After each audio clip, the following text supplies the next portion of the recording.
Saudaraku ma'asyiral muslimin rahimakumullah. Sesuai tema kali ini, susahnya mengajak beribadah sesuai Rasulullah Muhammad SAW. Jadi ini pelajaran bagi saya khususnya dan insya Allah juga bagi panjenengan semua, bahwa untuk mengajak siapapun mengikuti ibadah-ibadah, amalan-amalan, tuntunan-tuntunan sesuai dengan yang diajarkan oleh Rasulullah Muhammad SAW itu tidak mudah.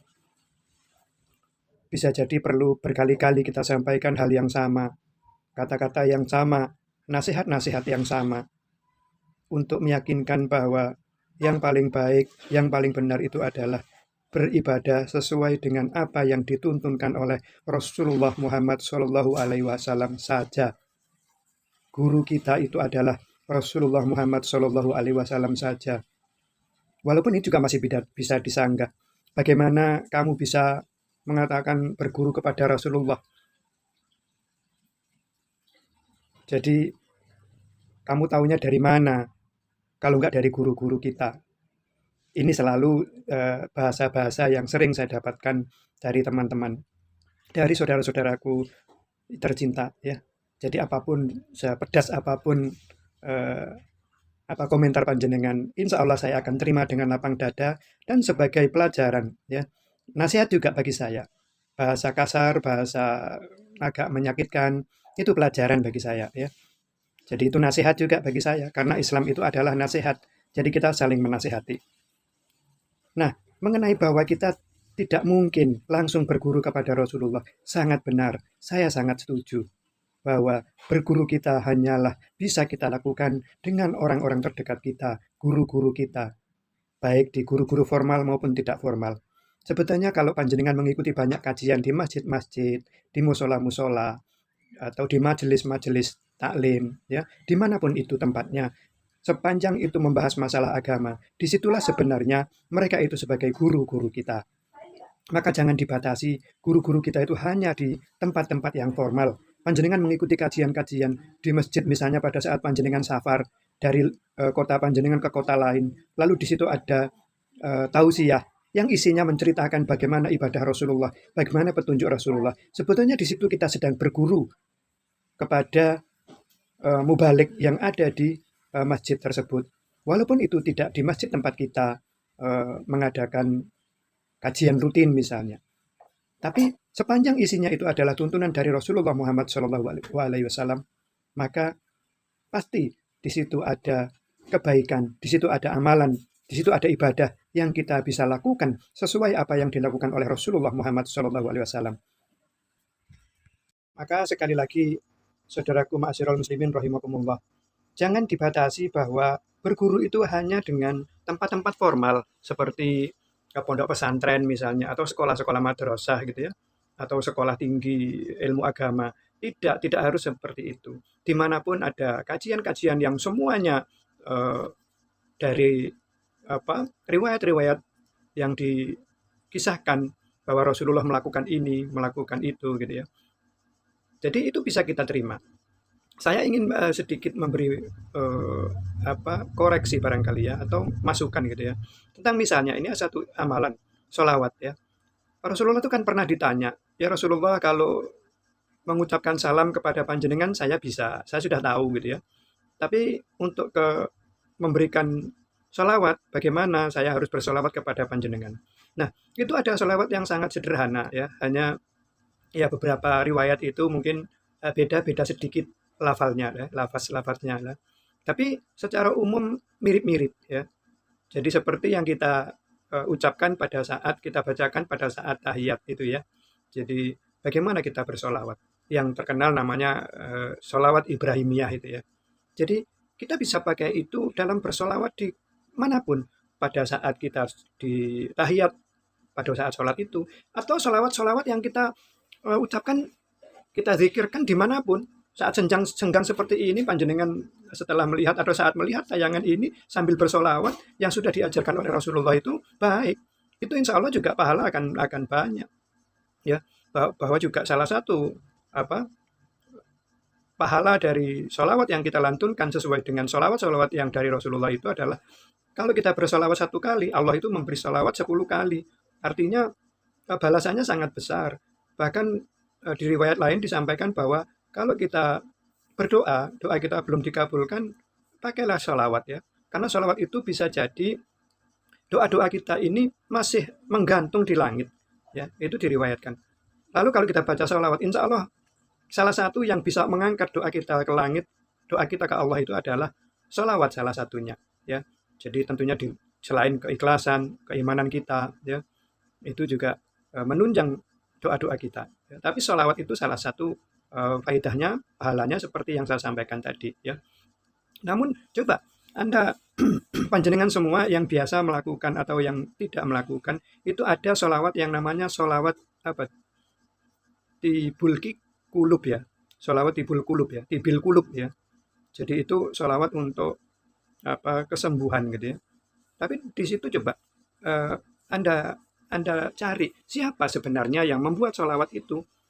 Apakah sholat itu benar-benar dari Rasulullah? Apakah Rasulullah itu menyuruh kita untuk buat solawat? Kalau itu memang ada riwayat yang bisa dibuat sebagai acuan, ya, kita ini kan beragama ini kan semuanya harus disandarkan pada ajaran Rasulullah.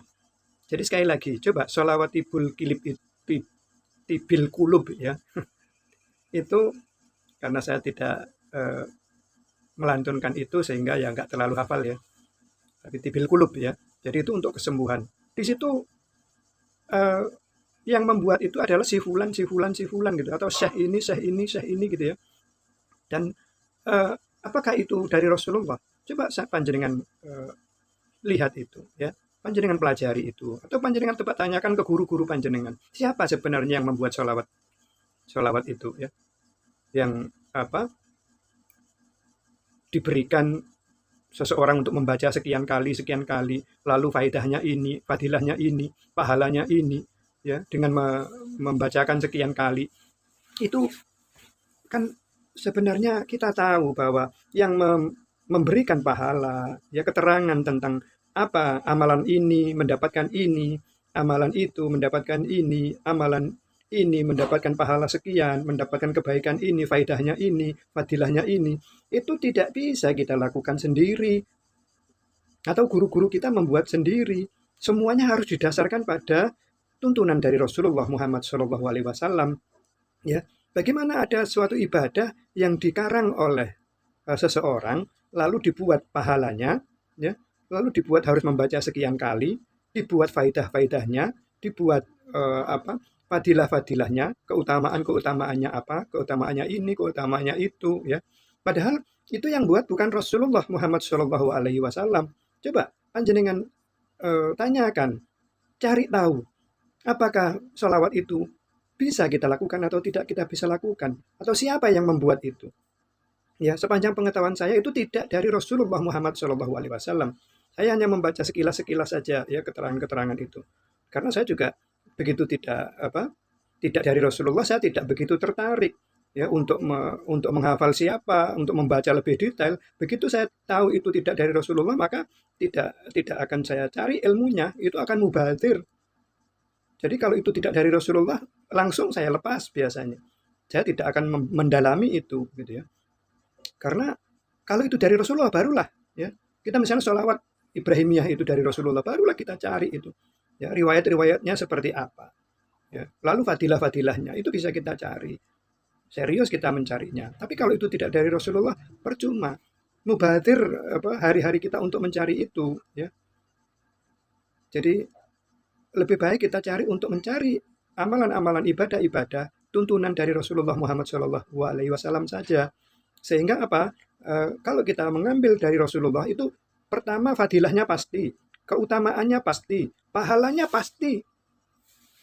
Tapi kalau itu karangan, tentu kita tidak bisa pastikan itu pahalanya, itu keutamaannya, harus dibaca sekian kali, ya. Lalu bisa mendatangkan rezeki, bisa menyembuhkan sakit, ya. Itu kan juga tidak bisa kita pakai sebagai tuntunan, karena sekali lagi yang menyampaikan, yang membuat sholawat itu bukan Rasulullah Muhammad SAW. Dan kalau sudah itu bukan dari Rasulullah, saran saya kita tinggalkan ya. Kita cari sholawat yang dari Rasulullah Muhammad SAW. Kalaupun eh, panjenengan apa ingin ibadah yang lain selain sholawat, itu lebih baik dicari yang lain daripada melakukan sholawat yang tidak dari Rasulullah. Lebih baik panjenengan cari zikir-zikir yang lain yang keutamanya tidak kalah dengan sholawat. Jadi misalnya Rasulullah itu pernah sampaikan bahwa siapa yang membaca zikir Subhanallah 33 kali, Alhamdulillah 33 kali, Allahu Akbar 33 kali, lalu ditutup dengan La ilaha illallah wahdahu la syarikalah, lahul mulku wa lahul hamdu wa huwa ala kulli syai'in qadir. Nah, kalau itu bisa kita lakukan dan itu disampaikan kita baca setelah selesai melakukan sholat, ya kita melaksanakan sholat, itu bisa menghapus dosa-dosa yang sebanyak buih di lautan. Nah, kalau itu kan pasti Rasulullah yang menyampaikan itu. Bahwa itu juga disampaikan juga pada saat Bunda Fatimah minta budak kepada Rasulullah, minta seorang pembantu. Rasulullah tidak mengabulkan dengan memberikan seorang pembantu, tapi Rasulullah memberi amalan zikir yang barusan saya sampaikan seperti zikir setelah sholat itu. Karena itu lebih baik dari hanya sekedar seorang pembantu atau seorang budak. Ya, jadi itu pasti itu hak. Ya, kalau itu bisa sebagai ijazah, yaitu ijazah yang bisa diberikan, ijazah dari Rasulullah Muhammad SAW. Jadi sekali lagi, marilah saya ingin terus mengajak panjenengan untuk mencari seluruh amalan ini yang kita dapatkan dari Rasulullah Muhammad SAW. Guru-guru kita ini adalah penerus apa yang disampaikan oleh Rasulullah. Jadi bukan pengarang. Jadi kalau Rasulullah membuat sholawat, guru kita membuat sholawat juga. Jadi Rasulullah membuat sholawat yang sudah baku, sudah disyariatkan, guru kita membuat sholawat yang lain. Nah, ini coba mari kita berpikir tentang itu. Ini loh yang namanya berpikir itu. Ini yang namanya la'alakum tatafakkarun. Ya, la'alakum tatafakkarun. Jadi kita ini agar berpikir. Jadi berpikirnya seperti ini gitu loh. Jadi bukan kita ini mengotak-ngotik agama kita agar sesuai dengan apa yang menjadi pikiran kita, bukan. Tapi pikiran kita ini kita arahkan, selalu saya sampaikan kita arahkan untuk bisa bagaimana pikiran kita ini mengikuti apa yang disampaikan oleh Rasulullah Muhammad SAW. Nah, kadang-kadang kita ini ibadah ini dicampur aduk dengan adat, dicampur aduk dengan budaya. Ya, sehingga apa? Ini adatnya sudah begini, ini sudah budayanya seperti ini. Padahal panjenengan melakukan ritual keagamaan, panjenengan melakukan zikir-zikir, itu ibadah. Tapi disampaikan ini sudah turun temurun, ya. Tapi panjenengan hiasi budaya itu dengan zikir-zikir. Nah, kalau zikir-zikir itu harus ada tuntunannya. Zikir ini dibuat apa? Kalau panjenengan zikir tapi dibuat hal lain misalnya. Misalnya untuk kematian panjenengan tahu bagaimana Rasulullah itu dalam mengamalkan, menuntunkan, mengajarkan bagaimana kalau kita ada kerabat atau tetangga yang meninggal dunia, itu kan sudah ada bagaimana Rasulullah mengajarkannya. Jadi kalaupun kita lakukan itu karena itu adat, tapi kita melakukannya dengan lantunan-lantunan zikir, kalimat-kalimat thayyibah, kan itu agama, itu kan ibadah. Berarti itu bukan hanya budaya, bukan hanya tradisi, bukan muamalah, itu sudah menyangkut ibadah. Kalau muamalah itu kita silaturahmi saling berkunjung lah itu. Jadi kalau hari raya saling berkunjung itu muamalah itu gitu loh. Tapi kalau misalnya di hari raya itu diadakan ini, kalau hari raya harus mengadakan zikir seperti ini di hari raya ini, dan itu dilakukan terus-menerus setiap hari raya. Ada zikir-zikir tertentu yang kita amalkan misalnya, itu dibuat torikoh. Pada saat hari raya harus memakai zikir ini, kumpul bersama, lalu berzikir ini, ditentukan zikirnya. Ini yang keliru. Tapi kalau panjenengan pada hari raya itu ingin berzikir, bebas saja. Zikir yang sampai panjenengan hafal, yang panjenengan tahu, zikir-zikir yang bebas itu silahkan saja. Apa saja zikir yang panjenengan tahu. Atau misalnya di hari raya itu panjenengan mau mengkhatamkan Al-Quran, silakan saja.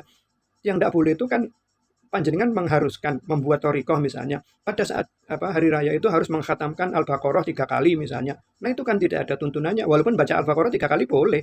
Panjenengan misalnya hari raya itu membaca Al-Baqarah 3 kali, boleh. Anas 33 kali misalnya, tidak masalah. Yang tidak boleh itu kan panjenengan tetapkan, ayo pada hari raya ini kepada jamaah diharuskan membaca Anas 10 kali, Al-Alaq 10 kali, Al-Falaq 10 kali gitu ya. Terus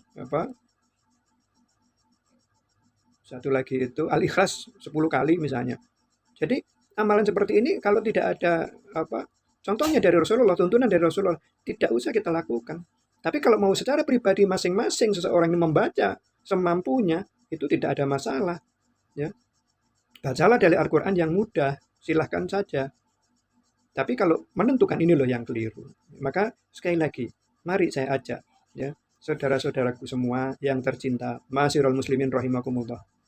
Ikuti, kita cari amalan-amalan petunjuk yang dari Rasulullah Muhammad SAW, baik itu melalui tausiah-tausiah, kajian-kajian di masjid, di musola, atau dimanapun. Atau pada saat memang panjenengan punya guru-guru khusus, baik di formal maupun tidak formal. Ya. Silakan saja itu dipakai. Asalkan sekali lagi, semuanya merupakan tuntunan dari Rasulullah Muhammad SAW. Semoga bermanfaat dan semoga selalu saya senantiasa berdoa, memohon kepada Allah agar kita-kita ini, panjenengan dan saya ini, umat muslim seluruhnya, dimasukkan Allah ke dalam surganya bersama Rasulullah Muhammad SAW dengan ridho Allah, dengan rahmat Allah. Wallahu alam. Assalamualaikum warahmatullahi wabarakatuh.